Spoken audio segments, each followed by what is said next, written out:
খবৰ পাইছে যে আমি বৰ্তমান ডিপু মেডিকেল কলেজৰ মহাপত উপস্থিত আছোঁ। ঘটনাটো হ'ল যোৱা যিটো 9 তাৰিখে যিটো ইলেকশ্যন হৈ গ'ল, ইলেকশ্যন হৈ থকা অৱস্থাত আমাৰ আদিবাসী লোক এজন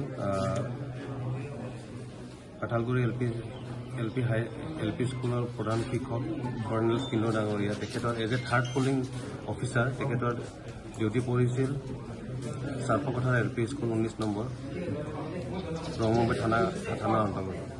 তেওঁ সেই পুলিচ হৈ থকা অৱস্থাত তেওঁ নিৰুদ্দেশ হৈছে। সেইটো কাৰণে আমি উপস্থিত আছোঁ। তেখেতৰ 9 তাৰিখৰ পৰা যোৱাকালি আমি খবৰ পালোঁ যে তেখেতৰ বডি পাইছে বুলি কিন্তু সেইটো কাৰণে আমি আজি ইয়াতে 9 তাৰিখৰ পৰা প্ৰায় যোৱাকালিলৈ প্ৰায় 10 দিন হ'ল। ইমান দিনে তেখেতক খুচৰা হোৱা নাছিলে নেকি?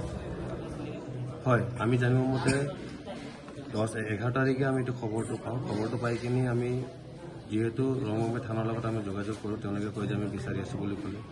প্ৰেক্টিকেলি চাবলৈ আমি 13 তাৰিখে আমি DC আৰু SP এটা জইণ্ট চাৰ্চ অপাৰেশ্যন কৰিম বুলি কৈ কিনি এখন মেম'ৰেণ্ডাম দিওঁ আৰু 14 তাৰিখে আমি গৈ কিনি প্ৰায় আছাম কাৰ্বি আংলং ডিষ্ট্ৰিক্ট কমিটিৰ 100জন সদস্য গৈ কিনি আমি ৰঙমুম্বাই থানা, ৰঙমুম্বাই যিটো এৰিয়া যিটো PS2 আছে চাৰ্পকথাৰ LP স্কুল আৰু য'ত তাৰ জেকেট কাপোৰ পেণ্ট পাইছে সেই পাহাৰখনলৈ আমি যাওঁ, প্ৰায় তাৰ পৰা 10 কিলোমিটাৰ আঁতৰত। তাৰপিছত আমি গৈ কিনি চাওঁ যে তেওঁলোকে জনে দি চাৰ্চ কৰি আছিলে, কেইজনমান পুলিচ বিষয়া আছিলে, 2-4জনমান CRP বিষয়া আছিলে। সেইটো আৰু তাৰপিছত তেখেতক যেতিয়া মৃতদেহটো পালে তাত আৰু কি বস্তু হ'ল? মৃতদেহটো যোৱাকালি পাইছে বুলি কৈ কিনি মোক বোকাজানৰ SDPO ডাঙৰীয়া মোক ফোনেদি যোৱাকালি প্ৰায় দিনৰ 1:30 বাজিমান তেতিয়া ভিডিঅ' ফুটেজ এটা পালোঁ মই। তাত পইচা অলপমান আছিলে আৰু তেখেতে উলংগ অৱস্থাত পাইছে বুলি। আৰু তেখেতৰ ওপৰত আপোনালোকৰ সন্দেহ কিবা আছে নেকি? সন্দেহ জিলা প্ৰশাসনৰ সন্দেহ আমি ক'ব বিচাৰোঁ যে মানে এইটো কিবা এটা ষড়যন্ত্ৰ আছে, সেইটো ভালকৈ উচিত তদন্ত কৰিব লাগিব। আপোনাৰ পৰিচয়? মোৰ নাম বিক্ৰম গোৱালা, মই বৰ্তমান আছাম কাৰ্বি আংলং ডিষ্ট্ৰিক্ট কমিটিৰ এক্টিং প্ৰেচিডেণ্ট। আমি জানিবলৈ পোৱা মতে তেখেতে যেতিয়া নিজৰ ডিউটিলৈ গৈছিল তেতিয়াও অসুস্থ আছিল বুলি আমি গম পাওঁ, সেইটো কিমান সত্য? তেতিয়া অসুস্থ নাছিলে, অসুস্থ থাকিলে কোনো কাকো ডিউটিত নপঠায়। কিন্তু তেওঁ জনামতে আমি এতিয়া ৰিচেণ্টলি গম পাইছোঁ তেওঁ লিভ এপ্লিকেশ্যন এটা দিছিলে, তেওঁ একচেপ্ট নকৰিলে বুলি।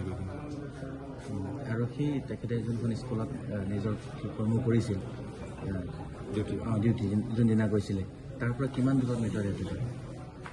প্ৰায় তাৰ পৰা 10 কিলোমিটাৰ আঁতৰত পাহাৰ দুৰ্গম এৰিয়া।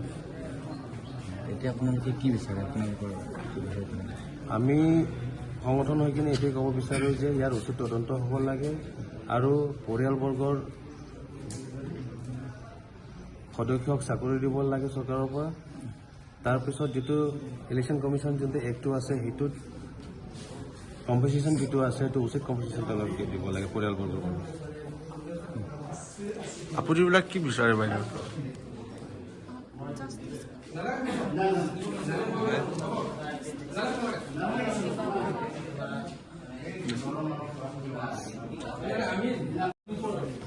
আচলতে ঘটনাটো কেতিয়াৰ হয়? এতিয়া ঘটনাটো ক'ব গ'লে যিদিন ইলেকশ্যন হৈছে 9 তাৰিখৰ পাছৰ পৰা তেওঁ মানে অসুস্থ হৈছে পুলিং চেণ্টাৰৰ চাৰ্পকথাৰ LP স্কুল। তাৰ পাছৰ পৰা তেওঁ মানে ক'ৰবাত এটা ৰুমত বহাই দিয়া হৈছিলে। তেওঁ তাৰ পৰা নিৰুদ্দেশ হৈ গ'ল। কেনেকৈ নিৰুদ্দেশ হ'ল আমি এইটো গম নাপাওঁ। কিন্তু তাৰ পৰা তেওঁ আজিহে যোৱাকালি ৰাতি 1:30 বজাতহে তেওঁৰ ডেড বডি ৰিকভাৰ হৈছে আৰু আজি পষ্টমৰ্টম কাৰণে আজি ইয়াত অনা হৈছে। তেখেতৰ আচল নাম কি আৰু ঘৰ ক'ত? কৰ্ণালীছ কিন্নু। তেওঁৰ ঘৰ অৰিজিনেল জন্ম জেগা দলদলি। তেওঁ শহুৰ ঘৰটো এনে ডকমকা হয়, কিন্তু তেওঁ অৰিজিনেল আগতে ডন বস্কো স্কুলত টিচাৰ কৰিছিলে। তাৰ পাছতে টেট টিচাৰ পৰীক্ষা দি পেলাই তেখেতে হৈ ৰেগুলাৰ হৈছে। আপুনি যে কৈছিলে 9 তাৰিখ দিনা গৈছিলে, ক'ত গৈছিলে আৰু কিয় গৈছিলে? চাৰ্পকথাৰ LP স্কুলত তেওঁ ডিউটি পুলিং ডিউটি। ক'ত আছে এইখন? এইটো চামেলাংশ এৰিয়াত ৰংমুম্বাই। তাৰপিছত যোৱাকালি উদ্ধাৰ হোৱাৰ তেখেতৰ অৱস্থা কেনেকুৱা? তেওঁক মানে যিটো আমি খবৰ পালোঁ, তেওঁৰ শৰীৰত এটাও মানে বস্ত্ৰ বোলা বস্তু নাছিলে বোলে সেইকাৰণে উলংঘ অৱস্থাত তেওঁক মানে ৰিকভাৰী হৈছে আৰু বডিটো পূৰা গেলি যোৱা বুলি পেলাই আমি খবৰ পাই আছোঁ। আৰু তেখেতৰ সৈতে আৰু কিবা বস্তু পাইছে নেকি, কিবা ধৰক? তেওঁৰ জেকেটটো প্ৰথম দিনাই 9 তাৰিখে নে 10 তাৰিখৰ দিনা তেওঁৰ জেকেটটো কোনোবা পাহাৰৰ ওপৰত পেলোৱা আছিলে, তেওঁৰ আই কাৰ্ডটো ক'ৰবাত পেলোৱা আছে, এনেকুৱা য'তে ত'তে পেলোৱা আছে। মই এটাই কথা ক'ব বিচাৰিছোঁ, তেওঁ ইমান কমজুৰি মানুহ এটা, বেমাৰী মানুহ এটা, ইমান পাহাৰৰ ওপৰত তেওঁ কেনেকৈ উঠি যাব পাৰিব? সেইকাৰণে আমি এইটোৱে বিচাৰিছোঁ, বেছি কথা ক'বলৈও নাযাওঁ, আমাক এটা মানে CBI ইনকুৱাৰী এটা আমাক লাগে, অৰিজিনেল। তেওঁৰ একচুৱেলি অৰিজিনেল তেওঁ বেমাৰৰ কাৰণে এইটো হৈছে নে কোনোবাই তাক তেওঁ চক্ৰান্ত কৰি পেলাই কিবা কৰিছে, সেইটো আমি সন্দেহ কিহত আছে আপোনালোকৰ? সন্দেহ এতিয়ালৈকে যেতিয়ালৈকে পষ্টমৰ্টম ৰিপৰ্ট নোলায় আমি কাকো সন্দেহ নকৰোঁ। তেখেতৰ যদি বেমাৰ আছিল বুলি ক'লে, যিহেতু সেই বেমাৰৰ অৱস্থাত কি তেখেতক তাত পঠিওৱা হৈছে নি ইমান দূৰলৈ? ইলেকশ্যন ডিউটি যেতিয়া দিয়া হয় তেতিয়াতো যাবলৈ বাধ্য হৈ যায়, তেতিয়া কিছুমান মেডিকেল টিম থাকে, এতিয়া তেওঁ দুইবাৰ তাত এই চাপকাথাৰ LPC চিজাৰ হোৱাৰ পিছত তেওঁ কিয় মানে মেডিকেল টিমক মানে কল নকৰিলে, কিয় মানে প্ৰিজাইডিং অফিচাৰে মানে এইটো ইমান গাফিলতি কৰিলে, ছেক্টৰ অফিচাৰ থাকে, জনেল থাকে, তেওঁলোকক কিয় কল নকৰিলে? কমচে কম লগে লগে কল কৰিলে মেডিকেলত তেওঁক যদি হেৰি কৰিলে ৰিলিভাৰ এটা দি দিলে কমচে কম তেওঁৰ জানটোতো জীৱটো বাচি যায়। তেখেতক য'ত দিছিলে চাৰ্পকাথাৰ LP স্কুলত, তাৰ পৰা কিমান দূৰত? 11 কিলোমিটাৰ। 11 কিলোমিটাৰ। কিবা জংঘল নে কিবা কেনেকুৱা? একদম অটব্য অৰণ্য, তাত মানে মানুহ যোৱাৰ বহুত মানে হেৰি আছে, সুবিধা আছে। তাত ড্ৰোন দি পেলাই অপাৰেশ্যন কৰা হৈছে, বিচাৰি নাপালে সেইদিনা এই কিছুমান মহিলাবিলাকে কিবা চব্জি বিচাৰিব যাওঁতে তেতিয়াহে বা গোন্ধত বা হেৰিতে দেখা পালে, তেতিয়াহে পুলিচক ৰিপৰ্ট কৰাৰ পিছতহে এইটো হৈছে। তাৰপিছত তেখেতৰ মৃতদেহটো ক'ত আনিছে? এতিয়া ডিপু মেডিকেল কলেজ ইয়াতে পষ্টমৰ্টম ৰুমত আছে।